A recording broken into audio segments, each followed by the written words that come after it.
So Jesse, welcome. Thank you very much. How's it going?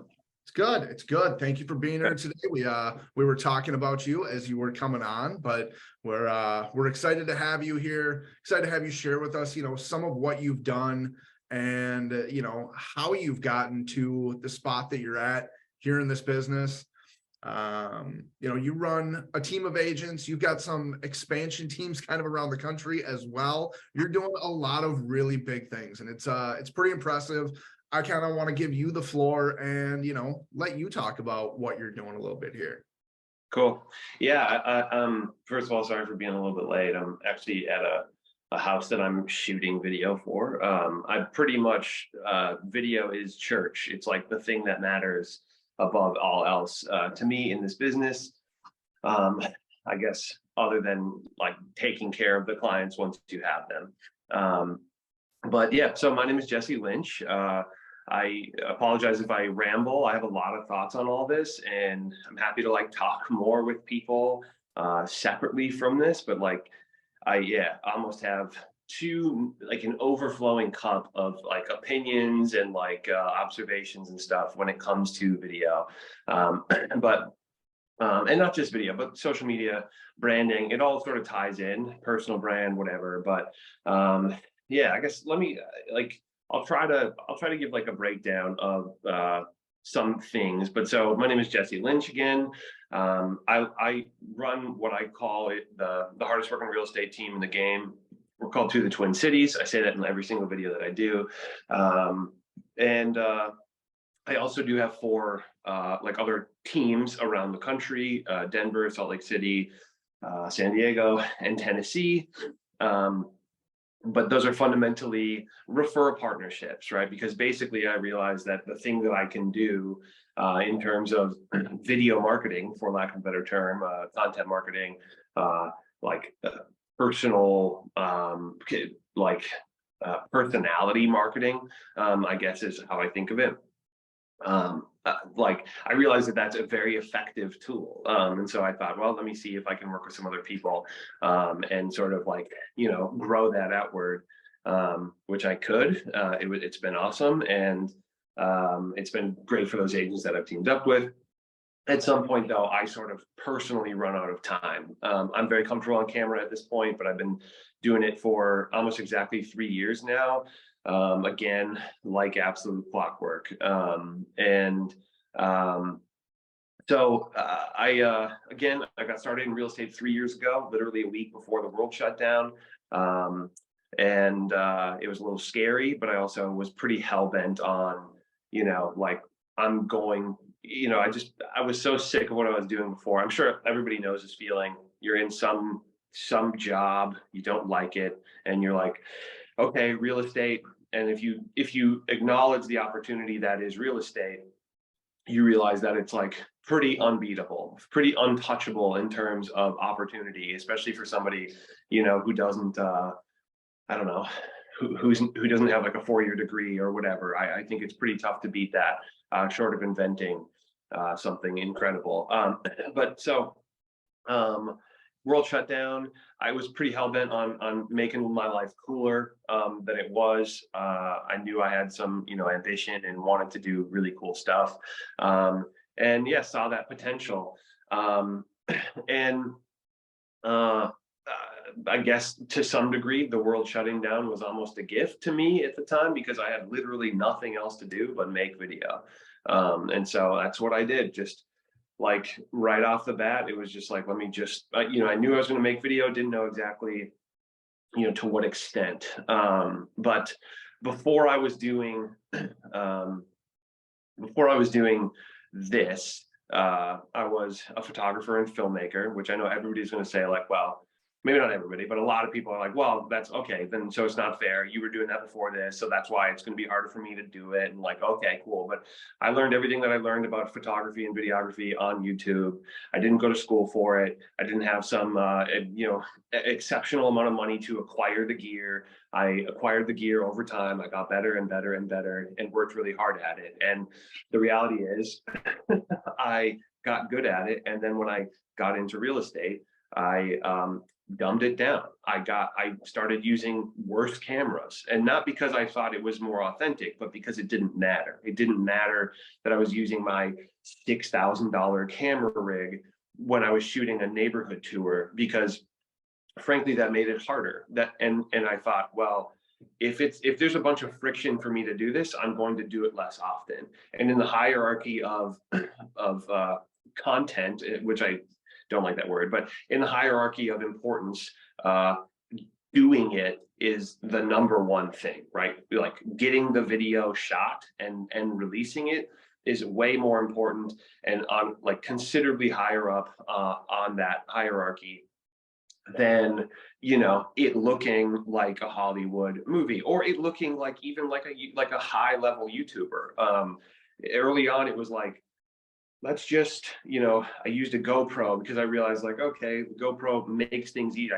It's like on a selfie stick. I just walk out and just start doing it. I shot on my phone for a long time. Again, like I'm happy to answer questions about gear, but gear doesn't matter. You all have a phone, it doesn't matter.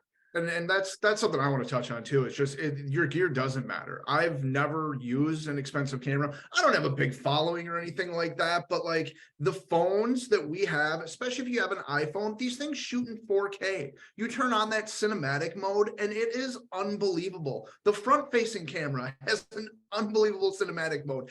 We have the tools right in our pocket to be able to shoot amazing video. Even sound now, you can go and take that sound that you have, your audio, and put it into an AI, and it comes out sounding like you've got a studio microphone. So the equipment you have doesn't matter. I want to reiterate that huge. Yeah. Yeah, I mean, I would agree. And you know, if that's something that like sort of excites you, is like having really high level stuff, then I'm like, okay, cool, then try it, you know. But like the idea that you need to hire a videographer or that you need to buy a $6,000, you know, lens and camera combo is crazy. Like you don't at all. But yeah, I'm not going to hover on that too much. But the again, that consistency is everything, right? And I think the reason that video is so important is because I don't think there is a better route to build a personal brand, right? Like, so I have my team here in the Twin Cities. We have, you know, the YouTube channel and like my own stuff develop, you know, brings in a lot of clients. But I'm really turning my focus or have turned my focus to sort of help them grow their own brand as well, right? So while I don't just want them to sort of be like soldiers in my army, as cool as that is to have, like it's like I want them to be able to, you know, generate their own like brand, their own identity. And so the people who identify with them will come in to work directly with them, rather than somebody working with me and trusting that these people who I've decided to work with are close enough to me. It's like, no, how about we get the people who like you for you to come in and work directly with you? There's no like handoff or anything like that involved. But, you know, I think the beauty of it and the beauty of personal brand is that, and you kind of mentioned that, I think, as I was logging on, maybe that was Austin talking about it, but you get the people who are like you. I don't work with people I don't like, and not because I'm too good for them, but because I don't have to work with them. Like, they don't come in. People who don't like me aren't going to reach out to me, you know. The beauty of having a lot of content out is that it lets a lot of people watch you and basically decide, like, while they're watching you, they're either fortifying for you or against you. I forget who said that, maybe Alex Hormozy or something said that recently, but it's like they're watching you, and they're either, the whole time, they're deciding that they like you or they don't. And the more time they spend with you, the more they like you. There are people who, you know, literally have said, like, I think I've watched every single video on your channel. And I'm like, I don't even know how, that's something like 200 hours or something, you know, like, it's crazy. And which I'm like, well, I haven't done, you know, I can't think of very many people that I've spent that much time with, you know. and certainly not like all about one thing, or or roughly about one thing. But so I guess to kind of um, wrap up a couple thoughts on like the branding, right?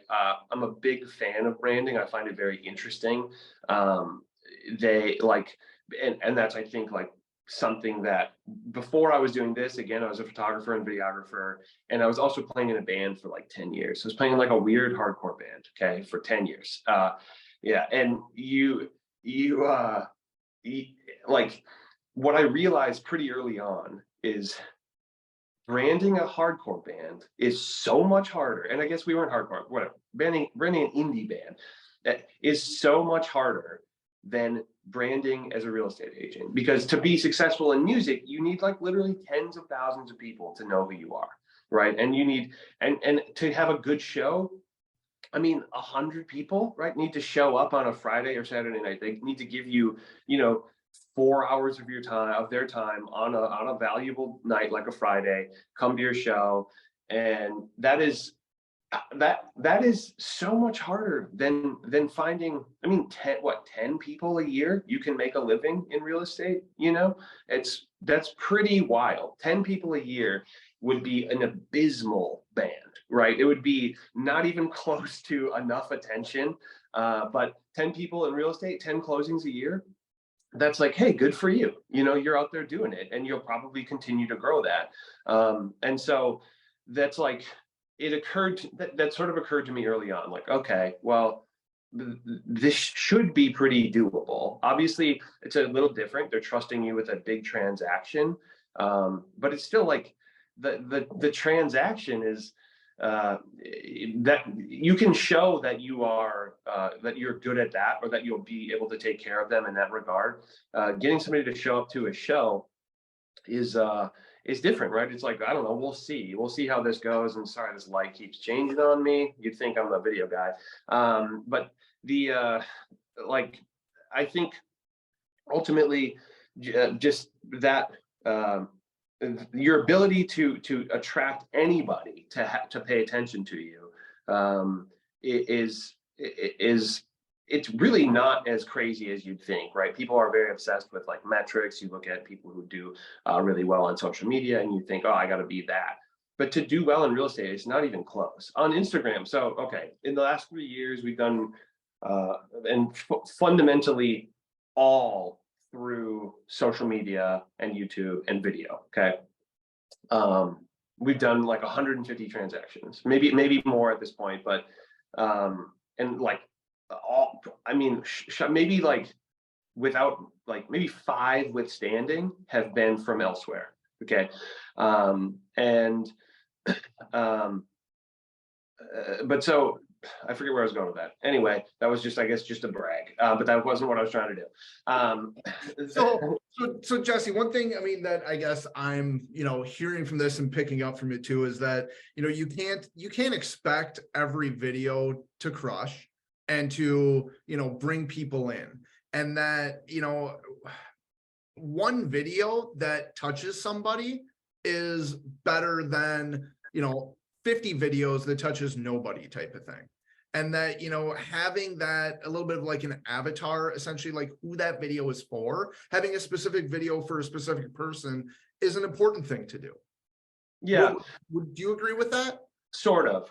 Yes and no. So I think,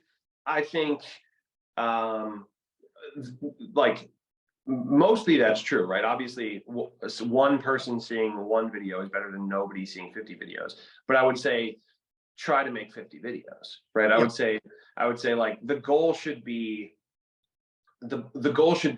like, and that's the North Star should just be like an endless perseverance towards just making more video, like making another video. Once you get one done, it's like, okay, now I don't have one to put out. Now I have to make another one. The whole thing should be just driven by the fact that you need to make more video. Literally, the moment you're done shooting a video, it should be like, shoot, I need to make another one. Like, Do you batch your content? Often I do, but it depends, right? On YouTube is such a beast. Like YouTube is such an animal to where mostly I think it's so intimidating that most people won't do it, which is why I'm a little more excited to talk about social media. I think it can be just as powerful. I just happen to have been a fan of YouTube, right? Like I really enjoy watching YouTube. I watch, all sorts of random stuff on there. And yeah, it's I don't know. Ultimately, it's because I was a fan of YouTube. That's like the path that I went down, like very, very hard. But I think social media is huge as well. So uh, for certain things, shorter form things, yeah, I'll batch. I mean, in the last like 3 months, I like went to my shop space, which we have an office, and it's literally the only thing it's designed to be basically is like a cool place to shoot video. Everything else can kick rocks. I don't care about anything else in terms of like an office. Like it's like just a video studio and a cool place to hang out to where you can shoot with a cool background. Like I swear to God, that's all it's there for. And but yeah, so I mean, I went there maybe like 3 months ago. If you're like on a roll, if you're feeling it, I've shot like 40 short videos in like 3 hours or something like that. And you just like gotta like press record and just start cooking. Like that's all it is. And like think of new ideas. That's one of the hard parts. But dude, I don't know. I've been going down a rabbit hole of like AI and stuff like that, where like Chat GPT with like coming up with like new ideas and whatever. It's like I don't use scripts. I'm not gonna like have Chat GPT like say here's exactly what to say, because I don't think that would be interesting. I don't think I'm probably not a strong enough reader to like make it feel authentic. But to just like come up with like a very general idea and then go, oh, here's my take on that. I'll just watch other people's content and say, I here's my think take on that. I think that's super important too. ChatGTP is an amazing tool, but it's a prompt tool. It's literally something to get you going. And your videos are very authentic because they're not scripted. And Right. you can tell that. You can tell that you are literally just using your knowledge. And I think that's something that's super important with video. It is shoot a video on a topic that you know something about and that you're passionate about in some type of a way. And Yeah. that passion and authenticity comes across in that video, and that's what people want to see. Yeah. Yeah. I think the authenticity piece is huge. That's something that I basically double down on right away. Like you can see me, right? Like I don't look like a normal real estate agent necessarily. But that's cool. Like that's like like there was part of me going in pretty nervous. I actually like interviewed with Joe like before I was like hung my license anywhere. That's how we know each other. And I was like kind of nervous to be like, can I be this guy in real estate, right? The answer to that is yes, you can, and you should be whoever you really are, in my opinion. Yeah, if somebody wants to be a luxury agent and they don't feel that they are, okay, then start acting as if, but don't lie, don't like the whole like fake it till you make it thing. It's like don't pretend that you're somebody you're not, but just act as act the way that you'll need to act when you get there. The So I think like authenticity, I'm just a big fan of, right? I think it's worked very well for me. I don't think you need to be like as different as maybe I am, like for to do well. I do. One of my favorite quotes is "Different is better than better," and I truly, truly believe that because like there's so much noise and there's so much just like vanilla nonsense in the real estate world that like it's not that hard to be unique. Like it is just not that hard. Yeah, it's wild, and it doesn't take like sitting down and figuring out like what is the big thing about me that I can like ramp up that makes me so different. Like just figure out like who am I, what is my authentic version of myself, and then are there like little pieces in there that I can pull out and pay attention to it over time? Is that something about me that over time I can touch on? I started talking about Formula One recently, like just because I like Formula One. Like I'm like, well, yeah, I'm like started watching Drive to Survive on Netflix, and now I like can't shut up about it. And so it's like I'm like, I don't, again, okay, I'm not putting out a bunch of videos where I'm talking about Formula One, but like I'll sauce it in, right? It'll be like, there's a little mention of Formula One, and somebody might be like, no shit, that dude likes, sorry, pardon my French, that dude likes Formula One. Well, But I guess, yeah, I think that's something that's super important too, is that you find your voice the more that you do it. You know, you find 100%. out who you are a little bit in your videos as you are speaking to a camera, because you know, we don't see ourselves talk except for when we're on video. And when you go back and watch that, it almost, it's like this weird inception thing of like, oh, that's who I am. And that just kind of grows the more videos that you do. Yeah, you'll get more comfortable and whatever. It's like I recently had somebody at my old brokerage ask why am I good at pivoting? Why am I good at trying new things like in terms of video and marketing and stuff, and then deciding to scrap it or deciding to double down. And I was like, well, it's just because I do so much more content than you, right? Like because I have so much. I put so much out that I get so much feedback. And so that's why I'm like, earlier when you were saying one video is 50, I'm like, well, go for 50 and you'll figure out the learning process that you'll have in 50 videos is huge. And so even if nobody watches it but you'll figure out a lot along the way, and that will be more valuable to you than crafting the perfect video, you know, for one person to see. And actually, I would say, like anybody who's focusing on going viral, I think you're paying attention to the wrong stuff. I think the consistency and like the body of work is more important. Let somebody go down your rabbit hole. If you know, are blasted out to 500,000 people one time, they'll just see it and forget it. How many people on TikTok do you actually know the name of? I don't know like anybody, right? But especially like the viral, I don't know how many people from a viral video do I know other than like the kid who says he likes turtles. You know, it's like, I don't know. Like I don't know who any of these people are. But there are people who have a body of content who I've gone down the rabbit hole with, and who I like, you know, I just like in passing mentioned Alex Hormozy. You know, it's like, that's because I watched probably like, I don't know, 10 hours worth of his content.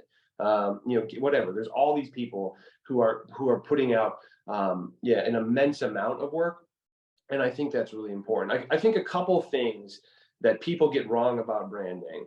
People think your brand is your logo, your color scheme, typography. Like what does your website look like? Well, sure, that is a tiny piece of branding. Like the fact that like, who cares, right? Like literally, who cares about that stuff?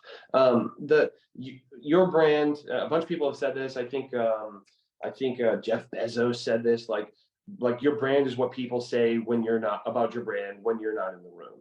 And like so, fundamentally, your brand is your reputation. And the only way that you can like influence what other people think about you is by continuing to put out new things, right? If you just put out one thing, then you're just the guy who did that one thing. But if you put out a whole body of work, you're a complex person who's interesting and who has, you know, a lot of insights. So I think that like, and obviously like the authenticity piece I think is important, but the consistency. So back to that is more important than literally anything else. I would rather you put out 50 bad videos than spend the same amount of time trying to make one good one, because can pretty much guarantee your first video, if you're trying to make one amazing video, it's still going to suck. So put out 50, and by the 50th, you'll be better than working really hard on the first one. If I can chime in here, there are a lot of people who are phenomenal on video now, who started out and their first 1, 2, 10, 30 videos were nowhere near the standard that they're working at now. You can't get good at anything without working at it. Do you have any advice, Jesse, on where somebody should start? Because, you know, we had Jesse Peters on a couple of weeks ago, and some of the feedback that we got from people on the call was, gee, I'm not like him. I don't know if I can come out of my shell and go do that. Can you shed a little light on how you got more comfortable other than reps and what somebody might want to do to get started? Yeah. Okay. Yeah. I think that's a good question. I do think, like the easy answer is reps, right? Just go do it. But like, that doesn't really help anybody. And so I'll try not to go back to that. I do think, like I'm quite comfortable on camera at this point. And in front of a camera in a room with literally nobody else talking to it, like I know who they are, like it's a person I know. But like if I go back to I don't know, 2006 or something. I don't know. Whenever I played like my first shows, I was like horrified. Like truly horrified to be in front of people, and that like the some of that is it just is gonna be that, right?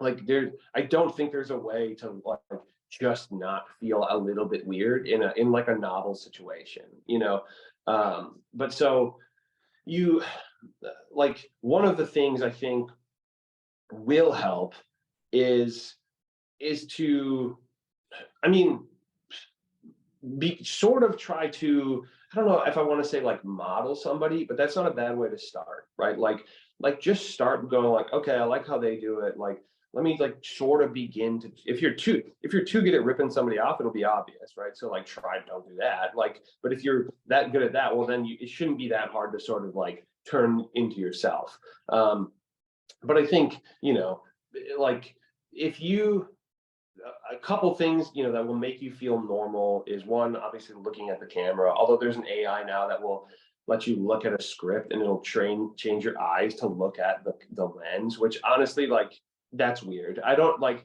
and it's not just weird because it's just like weird AI, but it's like, I actually think I would rather not look at a script and sort of go off the cuff and edit it down than be staring at a script and having an AI change it to where I'm not, because I think it'll look more authentic. I can't necessarily type in an extremely authentic voice to then read exactly what I'm reading and say it how I would say it. I think actually the language would look really weird on paper if I did. A lot of ellipses and a lot of like parentheticals of just like, well, and then this and like dirt quotes. But yeah, so I think like how can you get better at it? I would say to some degree, study what other people are doing. Like, and by no means do I mean like me or like other people do. I mean people who are doing stuff at a really, really high level, like big YouTubers, or people who are really successful on Instagram, like, have an immense amount of eyeballs. What are they doing? I think that's something that's really important. I mean, nobody is really, really reinventing the wheel in real estate. It's all R&D. You rip off and you duplicate. And it's not that we're stealing something from somebody else by any means, but it is, oh my God, that's a great video and a great topic. I'm now going to shoot that video in the way that like it speaks to me and that I think my audience would appreciate it. So yeah. It's finding the people that speak to you. And I think it's also about, understanding the way that you personally are consuming content, because the way that you consume content is likely the way the people that you want to work with are also consuming content. So what you're seeing, what attracts you, you should be making videos that are similar to that. That's something that I've thought I've learned anyway. Yeah. I think there's truth to that. It's like, let's go back to the band analogy. Like we were doing pretty weird stuff as a band for like a pretty long part of it. Like, and we thought we were very unique, but like at the end of the day, we still had drums, a guitar, bass, a microphone, it's like we still had like these very like foundational things that make music. And so too will a video. It's like, yeah, I didn't make up, talking about real estate in front of a camera. Like a ton of people have done that before me, but it doesn't matter. Like your goal, like especially early on, especially if the goal is to get clients out of it, your goal is to not be like world famous. Your goal is to find people nearby you who are about to, anywhere near buying real estate in your area, right? So it's like, I've said for a long time, like, my videos are very targeted. They're targeted to people who are moving here. They're targeted to people who already live here, first-time home buyers. And it's all very, very local on YouTube. My YouTube channel will never, well, I mean, I don't think will never become, like we'll never have 1 million subscribers, because, unless unbelievable climate change to where Minnesota is like, like the new, I don't know, like whatever, Southern California, like that would take a pretty immense change. Then maybe, but yeah, it's like, it doesn't matter though. Like those metrics are only kind of important. Joe asked like, hey, what are your views? Like, and I was like, honestly, I don't know. Like I had to like go dig and like look it up. Because I don't pay attention to that. I can tell you how many videos I put out. I can tell you how often I'm shooting videos, and how like what the release schedule is trying to be. But I don't think that's necessarily quite as important as just doing it. Like the schedule, it doesn't matter. We put stuff out on all sorts of different days on our YouTube, but like the amount of minutes that people have to sit there and watch, what I'm doing or what I'm saying is just like this, trying to be this like ever-growing body of work. I think there are certain things that are searchable. The thing that I like about YouTube is it's searchable, but that's how my brain works. And I think there are, the thing about YouTube is it has to be pretty long form. I mean, there's shorts, you can do shorts, but I do think shorts builds like a width of eyeballs, a width of attention, and long form stuff sort of builds this like depth on YouTube. Whereas I think on a TikTok, on honestly, Facebook Reels, I think is a very underutilized thing right now. It's something that I've like, I need to start doing more of that. Yes, TikTok, Instagram, obviously Instagram Reels, but it's like everybody's doing Instagram Reels because everybody's heard that Instagram Reels are where it's at. It's true, it's good, but like Facebook Reels has probably the same amount of eyeballs with fewer people making Facebook Reels. TikTok is still extremely powerful. And you'll have some videos that literally nobody watches and some videos that a lot of people watch. And that's because that's how TikTok works. But don't discount other platforms. All right, LinkedIn. Justin, I got a question for you. Because Please. you are on YouTube, Facebook, Instagram, and TikTok, where have the lion's share of your leads, essentially, or opportunities from that come from? Is there a specific platform that you think has performed better, like per capita type of thing? Yeah, I think it's hard to say though, because I put all my eggs in or put most of my eggs in the YouTube basket, right? Because I realize that the thing that I like about YouTube is that the level to entry is lower, or is higher. Sorry, it's harder to get into YouTube than it is to social media. It's hard to make a 20-minute video that will look like it fits on YouTube, and have sort of like be able to retain people long enough. It's a considerably harder task. Where I with my team, the agents on my team, like while they may be on my YouTube, mostly I'm saying you have to hit these social media. The reality is it's so much easier to do a social media video than it is a YouTube video. One of the videos on my channel on YouTube, like now I have a full-time like employee business partner dude, who but with the two of us now we can shoot like one of my like long form videos in like 4 hours each, right? So it used to take me a whole day, and which was pretty hard to fit in, especially as I got busy. Like it was like, whoa, how do I possibly, well, I don't sleep, that's how. And basically like the thing that I'm like, I almost hesitate to say YouTube, because I think that's a hill to climb that a lot of people won't. But I'm like, you don't have to worry about YouTube. How I found this success, the thing that is more important is video and his consistency than the platform. It could be, I don't know anything about LinkedIn, but I guarantee if I focused all my efforts and did all these videos for LinkedIn, I would probably be doing just as well, maybe better, because it's like it's like a potentially a more expensive like clientele. So like platform, and by the way, if I had been focusing this much effort on Instagram, I would have like so much attention on an Instagram channel because I'd be putting out so much content. It would be like, how does he make this much? But because the YouTube videos take so long to make, you put out fewer, but they're longer, and it's like a different experience. So while yes, chopping up all of your YouTube content now to make, reels out of it and do some short form from the long form. Sort of, and I think it's something I probably should do a little bit more. But and it's something I've just started flirting with, actually, with an AI to try to see if I can chop up but I don't. I always include anytime I make a video. I also have an editor, so 3 months in, I hired an editor. He lives in the Philippines. He's awesome, and I found him on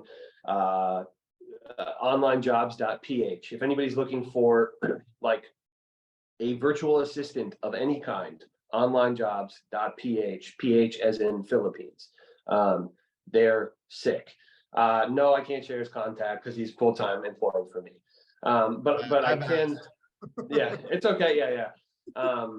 But I think there are so many editors that just go on onlinejobs.ph, and you have to kind of go down the rabbit hole of how do I hire somebody? How do I hire a virtual assistant? But ultimately, the website onlinejobs.ph, you can post a job. It's like $70 for 1 month. You post a job. If you post a decent listing, that's it all. You'll have so many inquiries that you'll only need it for 1 month. And then you can interview 10, 15 people who want to do that work. You can give them a sample job. I paid the people who I gave a sample job, but it's the amount of money is unbelievably affordable. You can dig into what that means. When I was looking into,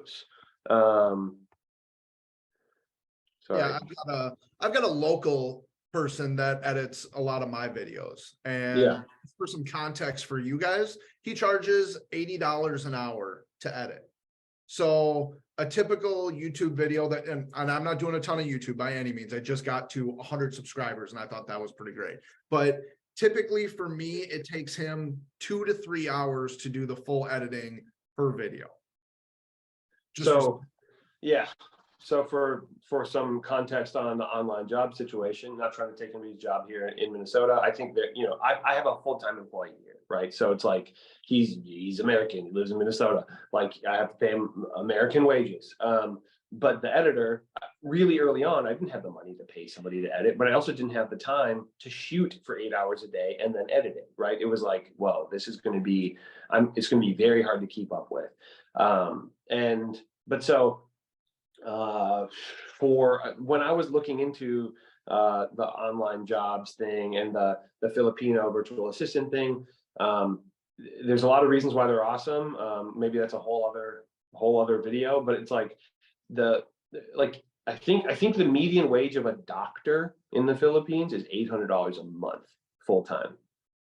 So the dollar per hour, I pay my dude extremely well for the Philippines, right? He's doing very, very well over there.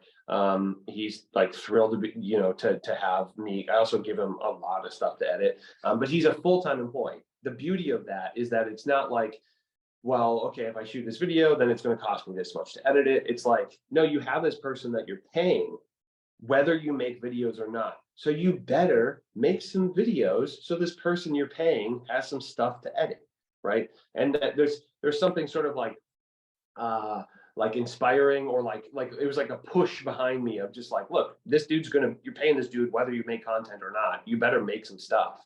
And I think there was some value in that. So I don't know. I mean, I think that's if there's if anybody has a certainty that they're going to do video at a really high level and that they really want to invest their time into that, I don't think I don't think there's a better like piece of advice than look into an editor, a virtual assistant editor, whether it's from Fiverr, but I swear to God, onlinejobs.ph, the full-time factor and like compared to the cost will be extremely valuable to you. Do they, is English their second language? Yes. Do they sometimes make like typo things? Yes. But like, is that a big deal? No. I don't even watch my videos anymore before I put them out. I just go, if there's something wrong, there's something wrong. I don't really have like the time or the energy to watch the thing that I just made. It's like eyes on the prize. I should spend that same amount of time just making another one, you know? So yeah, I don't know. It's, ultimately, I think when it comes down to like the value of it is your ability to grow a personal brand. It can be on any of the things, but video is the truth.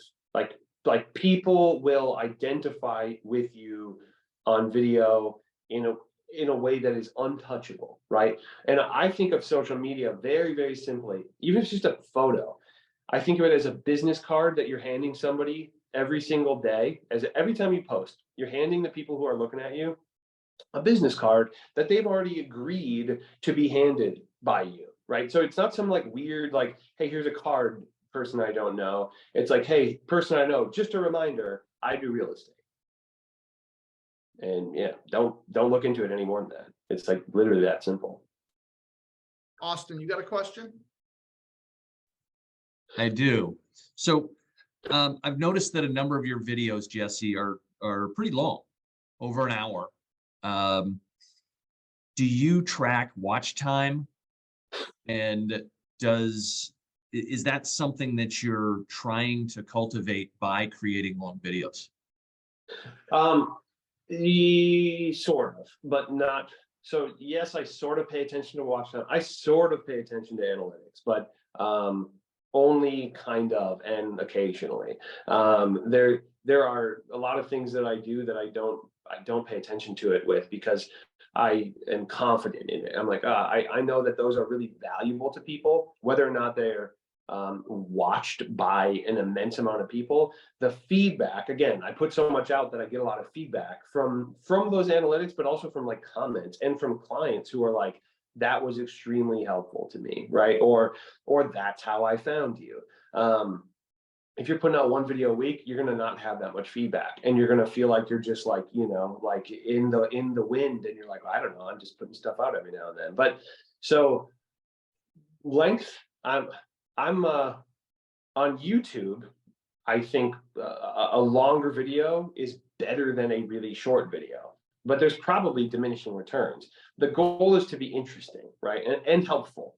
And if you can be helpful for an hour and interesting, then cool. Then yeah, then I think you're onto something. But I also think don't just try to make it long to make it long.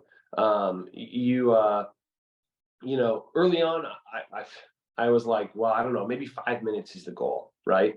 But they definitely like at some point ramped up, like to be, a virtual tour video was like kind of the long form thing. And it was maybe like 12 minutes was like kind of a long one. And now like, I don't know, fairly consistently, they're 25, they're like double that. Some of that came down to the editing and like I was riffing a little bit more, right? So I was like chatting a little bit more as I was talking about things. I got a little more comfortable on camera. And so my language became a little bit more like verbose, right? A little more like, let's just like chat about this, because I think that was helpful to personal brand to be, it sort of shows some authenticity. If I'm doing a video with like Nick from my team, he loves golf. I don't give a crap about golf, but like we'll riff about that, about like he'll be like, oh, it's a great golf course, and then I'll be like, well, yeah, I'm gonna have to trust you on that, but like I think like we do these lives, which again, we're doing enough of them to where we're like getting some feedback to be like, is this even worth doing, or should we just record these, edit them, and put out the same idea but like a little more chopped down and a little more concise, slightly more concise, maybe 75% as long. I think that's, back to the basic point of when you put stuff out there, you find what your audience wants. And it Yeah. just takes that putting it out there to understand, because you don't know the way people are going to react to it until you put it out. Yeah.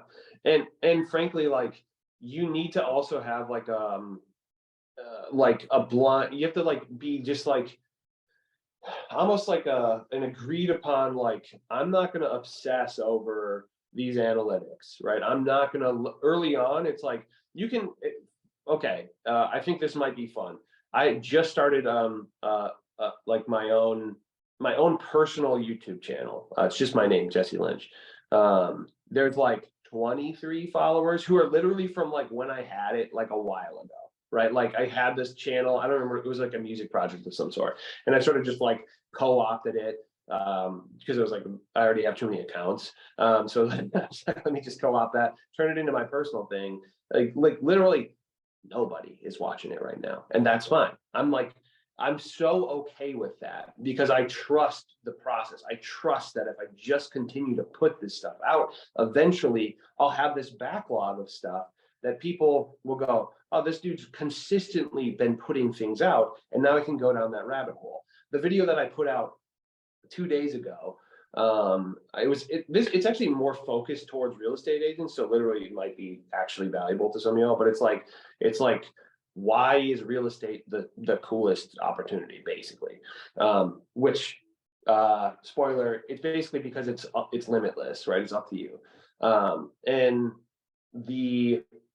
But so it's like, no, like, I think it has 1 or 2 views on it, one of which may have been me, one of which may have been an AI, that I tried to chop up with. I don't even know how that works.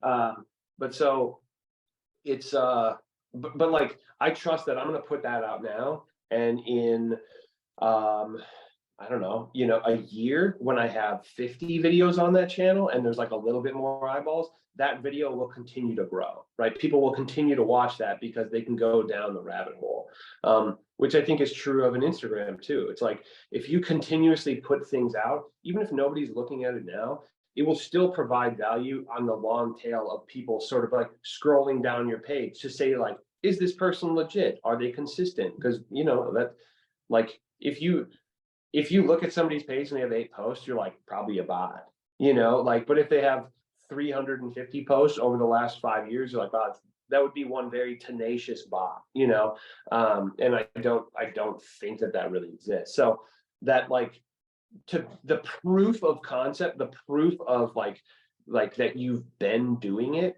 and fundamentally, like, that you've given that many business cards out to the world that many times, that's the value, I think, of posting in what feels like a vacuum. You're just putting stuff out, nobody's paying attention, but eventually more and more people will. And the more, the bigger the body of content, the more subscribers you will get. Like, it will grow, it will hockey stick.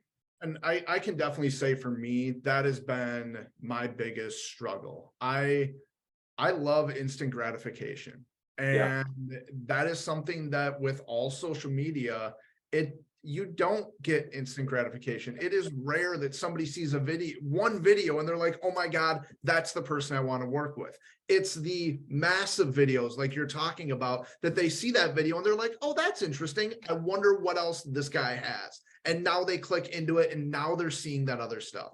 And that's that social proof as well. It's just seeing it over time, the consistency that you put in. And that's something that I am trying hard right now with YouTube, is the consistency. I've got 3 videos ready to be uploaded. So that's really great. I feel really good about that. Yeah. Yeah, that's huge. I mean, again, it's like, I think that was one of the first things I said, is like, more content is better than less, but like perfect content, again, Alex Hormozy has a thing where he, if you haven't watched him, he's very interesting, kind of a meatball, but whatever, he's smart, knows what he's talking about. He has a thing where he talked about how he built out this like kind of fancy YouTube studio, and the channel was kind of like churning along, and then he couldn't go in for some reason or another, and he shot in this like pretty horrendous looking like closet of an office. It like really looks bad. Like, the quality is like not very good at all. And And those videos did better. And he thought, oh, okay, well then I'm just going to shoot in here, because he was like, it seemed authentic. The audio was bad. He wears like a nasal strip on his nose all the time, which is like, why does he do that? And I think it's just because it's like, there's something very authentic about it. We're like, wow, this dude just showed up and is just giving us information. He's not shorts and a plaid shirt, or yeah. he's totally just like, this is who I am. And he's putting the people out there. I mean, this dude's worth like $1 billion now, but like, he's just who he is, and he's his authentic self. And I think that is just so huge. Yeah. And I think, and he puts out an unbelievable amount of content. He actually has the same sort of content strategist or editor as Gary Vee used to have. And it's very much in that same school. But he also, I watched a lot of interesting stuff. The way people want somebody to say, here's how to put out this content. And I just don't, that's not helpful. Like, put out as much content as you possibly can, and on whatever channels you find interesting, and try and get better at that. But I'm sure, and maybe some people here use them, but does anybody know anybody who uses just like an Instagram post service, or where it's like, here's these here's the photos that we'll give you, and we'll post them for you, which is fine. I would say you can afford to post them. If anybody is interested in it, I know a gentleman that started a media company that it's around $450 a month, I believe, but it's 12 posts. And essentially what it is they will sit down with you for an hour a month through Zoom. You get your camera set up, and they essentially give you the scripts. And then you can use those scripts and turn them into what you want, but you will literally sit down and shoot the videos with them as they're on Zoom with you, kind of coaching you through it.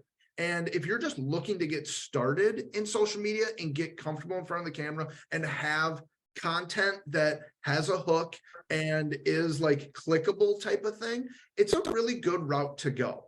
It's one of these things that, if you are just struggling of what to post, I think that's important. But I think also, if you're struggling with what to post, go to Jesse's page, go find one of his posts and make something similar for your own too. There's so many people out there putting out content right now that there isn't a lack of content. There's just, find something that speaks to you and do it in your own words. Another great resource is Keeping Current Matters. And they have video scripts as well for well less than the number you were talking about. It's I think it's $89 a month for their supreme or top level subscription.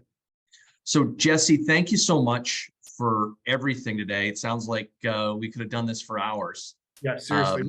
Really appreciate you coming on and sharing with us. One thing I wanted to mention to everybody is that you should mark May 22nd on your calendars.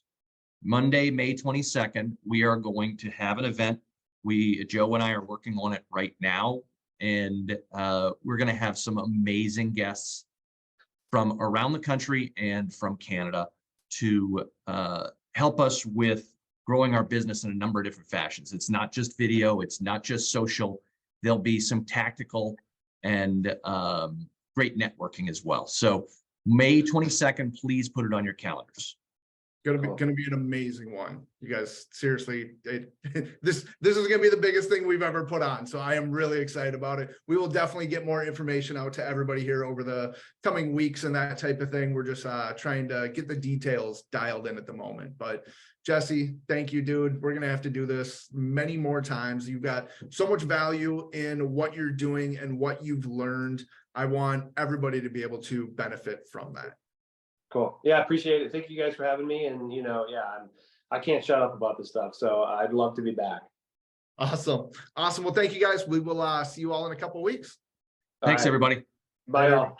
Thanks everybody.